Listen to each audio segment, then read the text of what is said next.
안녕하세요. 가정부장한입니다. 새로운 아이패드 프로도 출시했으니 영상 편집을 생각하시는 분들이 많을 것 같아서 틈틈이 아이패드 루마 퓨전을 이용해서 영상 만드는 방법을 알려드리겠습니다. 이번 시간에는 초보자분들을 위해서 사진만을 이용해서 영상을 만들고요. 자막을 입력하고 최종 완성까지 설명을 드리도록 하겠습니다. 일단 완성된 화면을 먼저 보시죠.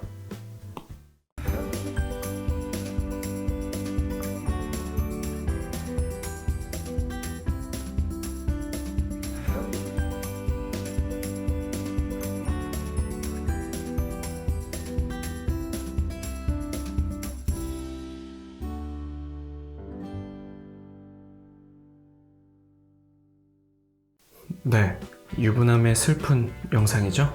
자, 그러면 바로 설명 들어갈게요. 기본 준비. 일단 영상을 만들기 전에 완벽한 원고 그리고 소스들을 최대한 잘 갖춰놓고 난 후에 프로그램을 사용하시기 바랍니다. 실제로 작업하면서 전체 구조를 바꿀 수도 있고요. 또 마음에 안 들면 이것저것 바꿔가다 보면서 영원히 그 지옥에서 빠져나올 수가 없어요. 일단 저도 역시 원고를 작성하고 이렇게 사전에 제작할 소스들을 준비를 해놨습니다. 이것들을 모두 아이패드에 때려 넣고 나서 루마 퓨전을 켭니다. 자, 가장 먼저 해야 될 것은 프로젝트를 생성하는 거예요. 하단 좌측에 플러스 버튼 이걸 누르게 되면 뉴 프로젝트 그리고 프로젝트 이름을 정할 수 있고요. 그리고 중요한 것은 프레임 레이트가 되는데요. 프레임 레이트가 뭐냐면 1초에 몇 장의 그림을 그려주는 것인지, 그러니까 1초에 몇 장의 그림을 보여줄 것인지를 말하는 거예요. 1초 안에 그림이 많이 있으면 있을수록 더 영상이 부드러워지겠죠. 일반적으로 30프레임, 영화 같은 느낌을 줄 때는 24프레임을 많이 써요. 뭐 연예인 직캠 이런 것들은 60프레임을 쓰죠. 그 이상을 쓰기도 하고요. 이렇게 60프레임 같이 프레임이 높으면 역시 부드럽게 볼 수 있겠죠. 그래서 직캠이 많이 부드러운 거예요. 좋은 세상이죠.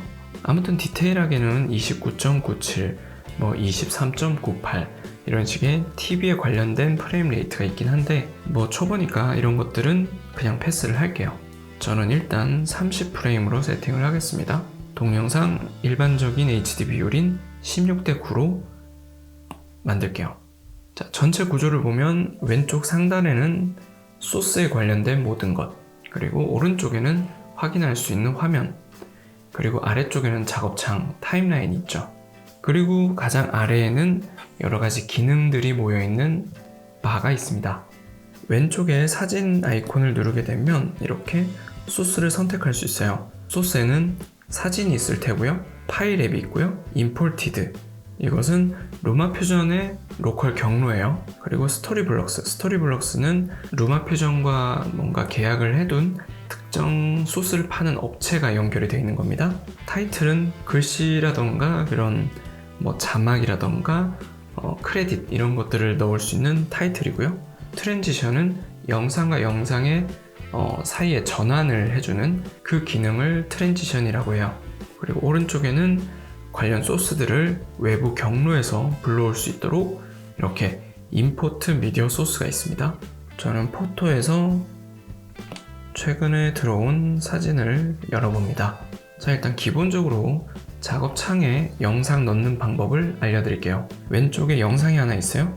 선택하는 순간 오른쪽에 이 영상에 대한 내용을 확인할 수 있습니다. 이렇게 드래그를 하면 보이죠?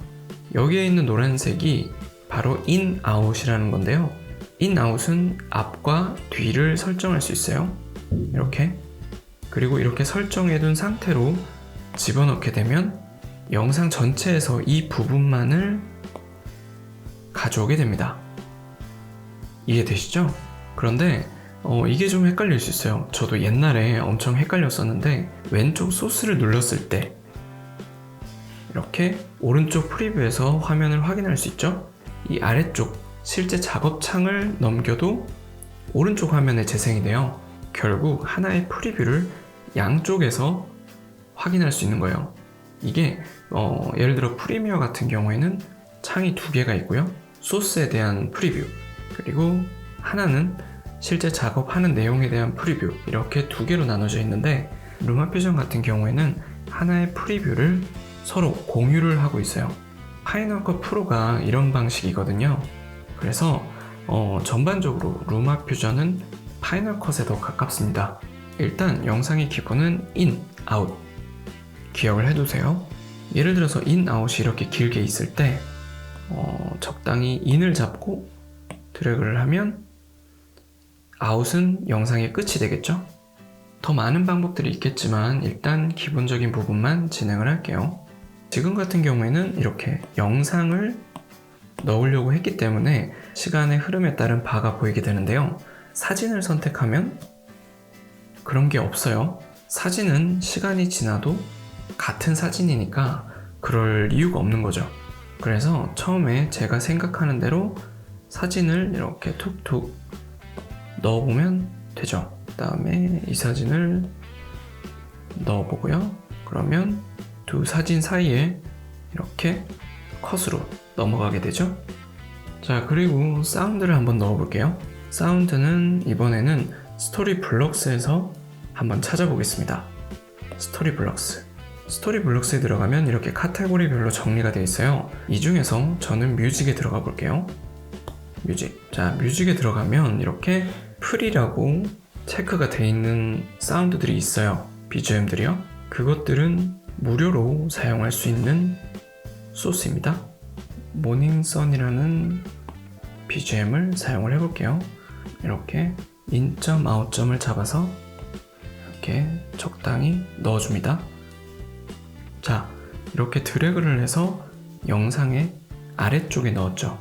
자, 이제부터 알아두셔야 될 게 여기 중간 부분, 이 부분은 영상의 메인 스토리 라인이 들어가는 부분이고요. 중간 라인을 빼고 상하로는 다 레이어를 생각하시면 되고요. 사운드 레이어, 여기는 영상 레이어라고 생각하시면 돼요. 이 영상에 이 사운드를 덧대어 놓은 거죠. 자, 그리고 이 상태에서 이 타임라인을 한번 만져볼게요. 타임라인을 이렇게 핀치 줌아웃으로 더 확대를 하고 줄일 수 있습니다. 그리고 이렇게 좌우로 시간 흐름대로 넘겨볼 수 있고요. 이렇게 확대를 한 다음에 소스를 선택을 하고요. 이렇게 좌우에 화살표가 있죠. 이 화살표를 움직이면 이 소스의 전체 길이를 늘려줄 수 있죠.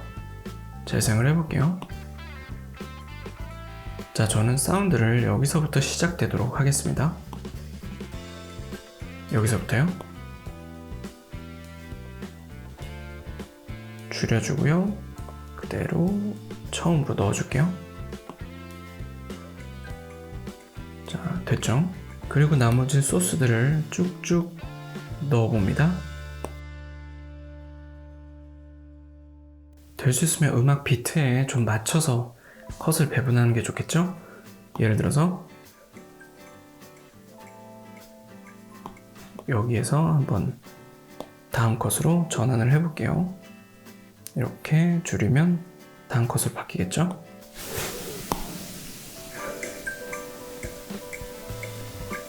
이런 식으로요. 그리고 늘려주고요. 자, 이런 식으로 어느 정도 비트에 맞게 한번 영상 길이를 조절을 해봤어요. 자, 그리고 저는 이 영상을 흑백으로 만들었죠. 영상을 선택하고 더블 탭. 그러면 이 영상의 여러 가지 크기라던가 아니면 효과들을 만들 수 있는 창으로 넘어가게 됩니다. 그래서 저는 여기서 하단의 오른쪽 칼라인 이펙트에 들어가서요. 오른쪽에 여러 가지 기능들이 있죠. 자, 이 중에서 저는 칼라 프리셋을 이렇게 아래로 내려서 B&W 블랙 앤 화이트로 선택을 해주죠. 자, 그러면 이렇게 흑백으로 전환이 됐습니다. 그리고 아래에 이 블랙 앤 화이트의 세부적인 설정을 건드릴 수 있는 기능들이 나오게 돼요.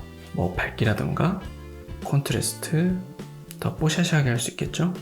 자, 여기서 알아두셔야 될 거는 여기 블랙 앤 화이트라는 이 기능이 적용이 됐죠. 그리고 추가적으로 만약에 다른 기능들을 제가 적용을 시키면요. 자, 새로운 기능이 적용이 됐고 그것은 다시 또 여기에 기능이 쌓이게 돼요. 마치 레이어처럼요.